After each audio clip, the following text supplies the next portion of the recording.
China, July 23, 2025.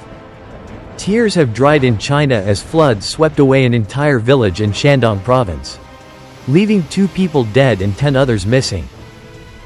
And it's not over yet. 48 major rivers across the country have risen above warning levels, and the risk of dam failure now looms large. To make matters worse, a new typhoon, Typhoon number 7, also known as Fansagao, is slowly approaching China, intensifying the already dire natural disaster situation.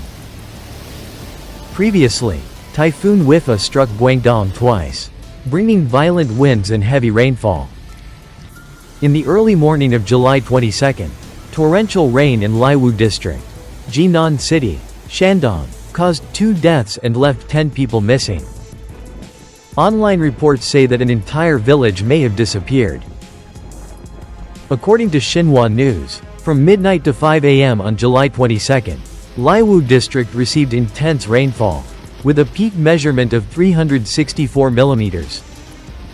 The deluge triggered flash floods near Shipuzi and Zhujiaju villages in Dawangjuang town, destroying or severely damaging 19 houses. As a result, 2 people lost their lives and 10 remain missing. Search and rescue operations are ongoing to locate the rest.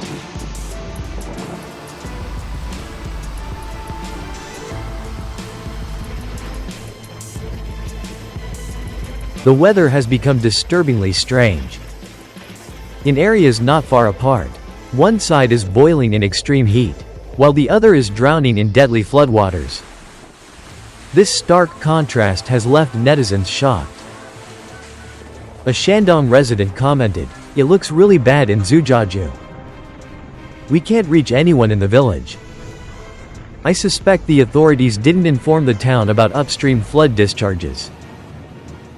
The average rainfall in Laiwu was just 80 millimeters, but in Dawangjuang it was 251 millimeters, and peaked at 427 millimeters. That's terrifying. Last week, the heat was killing people. This week, the rain is. It's a lose-lose situation. We die from heat or from water. Another added, "This weather makes no sense." It's raining heavily in Jinan, but nearby areas in Shandong are still suffering drought. Our crops are almost dead. Corn leaves are curled, peanut leaves have turned yellow. Without rain, we won't harvest anything. We're in Xintai, just 40 kilometers from Laiwu, but barely any rain here. All of Shandong is burning under the sun. Yet somehow, Dawangjuang gets 427 millimeters of rain that kills people.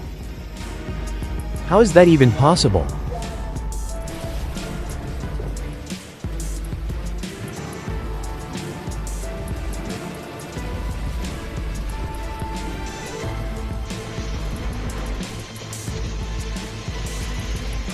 One night of rain turned into a nightmare. The people of Dawangjuang didn't wake up to alarm clocks. They woke up to water pounding their doors, creeping onto their beds, quiet and ghost-like.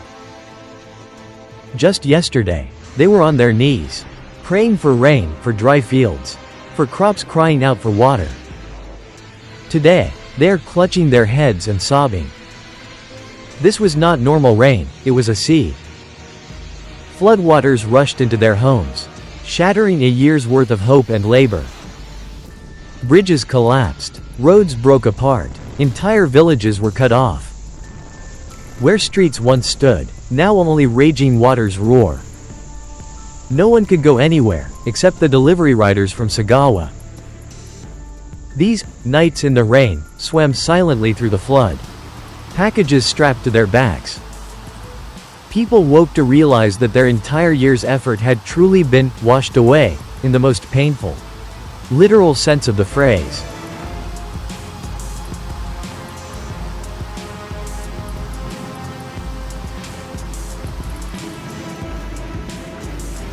According to CCTV News, on July 22, China's Ministry of Water Resources held an emergency meeting to assess the nationwide flooding. from 8 a.m. on July 21 to 8 a.m. on July 22. Due to heavy rain, 47 rivers, among them the main stream of the Han River in Jilin and tributaries like the Daluoquan, Huisha, Wosongchuan, and Ahe rivers, a tributary of the Yalu in Liaoning, as well as the Bidasha River, a lower tributary of the Yellow River in Shandong, exceeded warning levels. In some places, water levels rose 2.62 meters above the warning line. 6 small to medium-sized rivers in Jilin surpassed flood protection limits. The Daluoquan River saw its largest flood since records began in 1972. At the same time, in Xinjiang, due to high temperatures and melting snow, the Aral section of the Tarim River also flooded, with flow rates beyond warning levels. The ministry issued targeted early warnings to provinces like Inner Mongolia and Liaoning, urging them to prepare for mountain floods and smaller river surges, and to ensure reservoirs are safe during the flood season.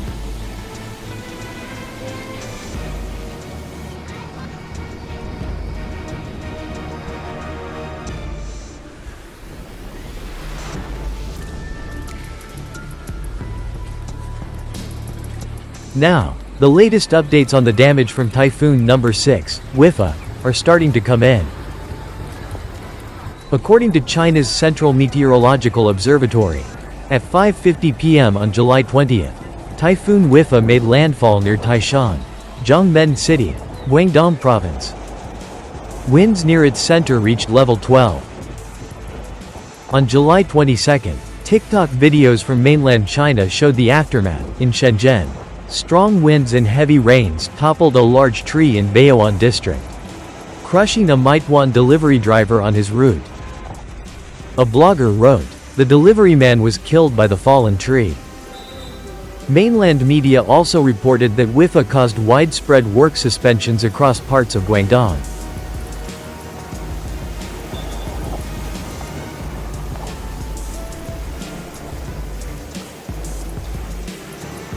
Typhoon Wifa, a Category 14 storm, ripped through southeastern China with brutal force, especially the cities of Guangdong. Roofs were torn off, signs collapsed. In just one night, thousands of living rooms turned into fish tanks, not because anyone kept fish, but because the water forced its way in.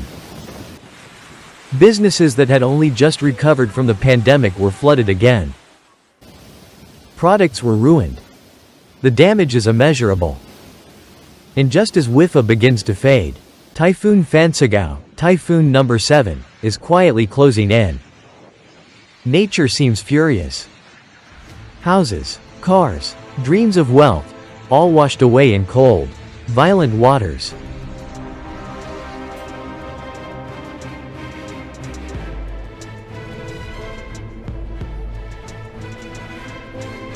People once thought streets were safe. But now, in the high-tech districts of Guangdong, once bright with lights 24 hours, a land of startup dreams and endless coding, all you see is water.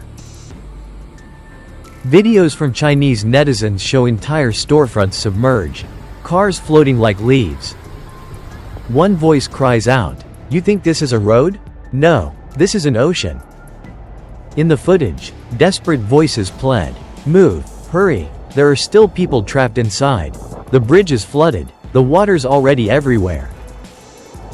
One man, crying while wading through the water, said, "I'm burning up, not from the heat, but from rage." Live streams full of chaos, cries for help, panic and grief, spread across social media faster than the flood itself.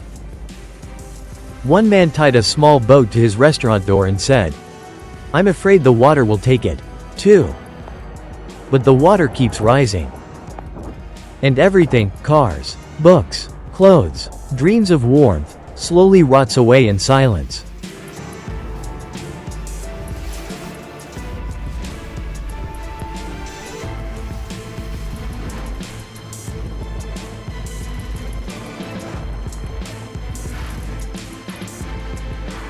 From Guangdong to Shandong, from Xiamen to Zhangzhou, from tidal surges to Category 14 typhoons, China is facing nature's darkest wrath. These storms haven't just destroyed crops. They've left millions without homes. A young woman live-streamed from her balcony, saying, "The rain still hasn't stopped. My dress is soaked up to my waist. The supermarket is underwater. The bookstore is gone. The books are soaked through. The pages are torn like my heart." Another woman stepped outside after the rain and broke down in tears. "I finally got to ride my little donkey home from work, but when I got there, my home was gone." This isn't just water. It's helplessness. It's the cry of those who have nothing left but plastic sandals and a few glass bottles they managed to salvage. "I can't keep going," a man whispered into his camera. "This isn't a game anymore. This is real life." And nature, somehow, is sending a chilling message. If humanity does not stop, does not reflect, does not change, then storms like Wifa and Fansagao will only be the prelude to something far more devastating.